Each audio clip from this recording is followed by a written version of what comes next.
ഇപ്പം നമ്മൾ നിൽക്കുന്നത് കെമ്പഗോഡ ഇൻ്റർനാഷണൽ എയർപോർട്ടിലാണ്, ടെർമിനൽ 2-ലാണ്.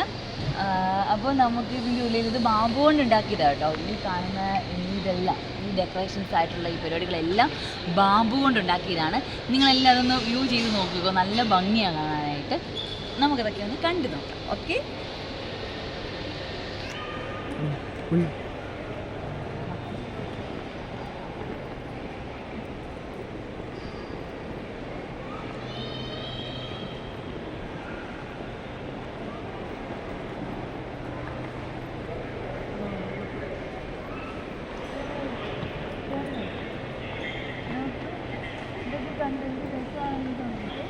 നല്ല ഭംഗിയുണ്ട്, നല്ല രസമുള്ള അറേഞ്ച്മെൻറ്റ്സ് ആണ്. ശരിക്കും സൂപ്പർ വ്യൂ ആണ്. ഇതൊരു എയർപോർട്ടാണെന്നല്ല, ഇതിനേക്കാൾ നമുക്ക് ഈ സ്ഥലം കാണാൻ വേണ്ടിയിട്ട് നമുക്ക് തോന്നും. കാരണം അത്ര ഭംഗിയായിട്ടാണ് അവർ മൊത്തം ചെയ്തേക്കുന്നത്. നല്ല ഭംഗിയാണ്, നല്ല രസമാണ്. വ്യൂ നിങ്ങൾ തന്നെ നോക്കുമ്പോൾ നിങ്ങൾക്ക് മനസ്സിലാവും എത്ര രസമാണ്. അപ്പോൾ നമുക്ക് ബാക്കിയും കൂടി കണ്ടോ.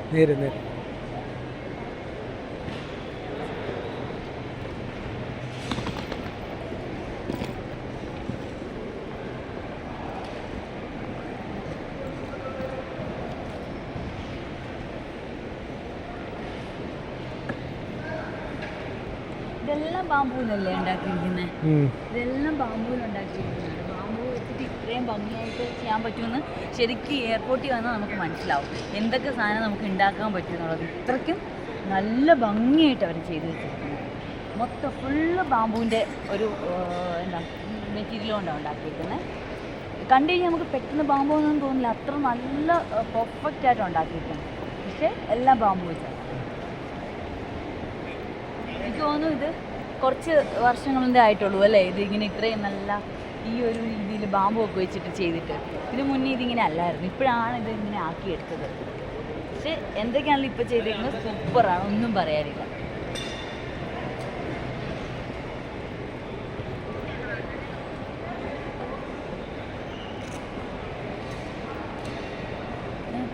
ഇത് ഇന്ത്യയിലെ തന്നെ 3rd ലാർജസ്റ്റ് എയർപോർട്ടാണ്, ഇൻ്റർനാഷണൽ എയർപോർട്ടാണ് കെമ്പഗോഡ എന്ന് പറയുന്നത്.